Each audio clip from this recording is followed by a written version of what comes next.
कभी सोचा है, आधी रात का वक्त हो, घर में एकदम सन्नाटा और तभी एक अनजान नंबर से कॉल आ जाए। एक ऐसी कॉल जिसके बाद सब कुछ थोड़ा सा अजीब सा लगने लगे। तो चलिए आज एक ऐसी ही कहानी की गहराई में उतरते हैं।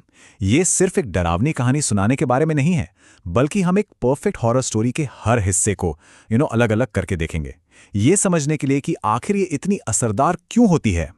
तो पहला हिस्सा, एक अकेली रात। आइए देखते हैं कि कैसे बिल्कुल साधारण शब्दों से एक डर का माहौल तैयार किया जाता है। कहानी शुरू होती है टाइम से। देखिए, सिर्फ रात के 12 बजे नहीं, बल्कि 12:07। स्टोरी टेलिंग में इसे कहते हैं स्पेसिफिसिटी।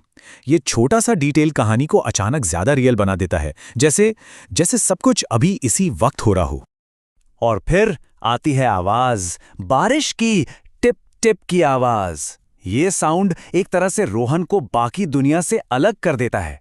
वो अपने कमरे में अकेला है और बाहर की दुनिया से उसका कनेक्शन सिर्फ ये आवाज है। ये अकेलेपन और डर को और बढ़ा देती है। अब आते हैं दूसरे हिस्से पर, अनजान नंबर से कॉल। यहां एक बिल्कुल रोजमर्रा की चीज, एक मोबाइल फोन डर का जरिया बन जाती है। स्क्रीन पर अननोन नंबर नहीं लिखा है, लिखा है नो नेम।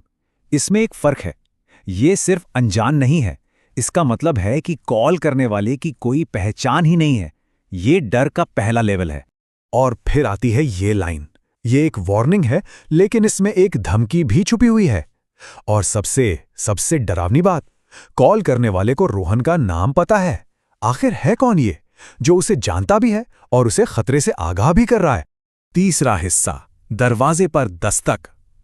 अब जो खतरा फोन पर था, वो निकलकर असली दुनिया में उसके दरवाजे तक आ पहुंचा है। इस सीक्वेंस को थोड़ा आराम से समझते हैं। पहले दस्तक, सस्पेंस शुरू।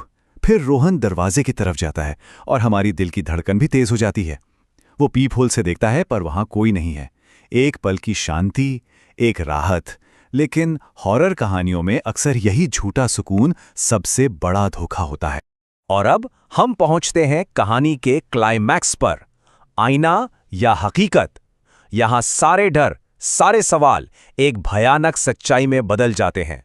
यही लाइन जो उसने फोन पर सुनी थी, अब कमरे के अंदर से आ रही है। इस एक पल में साफ हो जाता है कि खतरा बाहर था ही नहीं, खतरा तो अंदर ही है। मतलब दरवाजा बंद करने का कोई फायदा ही नहीं था। और फिर ये पल, रोहन पलटने वाला है। उसके पलटने से ठीक पहले का वो लम्हा, जब डर बिल्कुल अपनी पीक पर है। और ये है वो मंजर, रोहन अपने ही हमशक्ल को देखता है।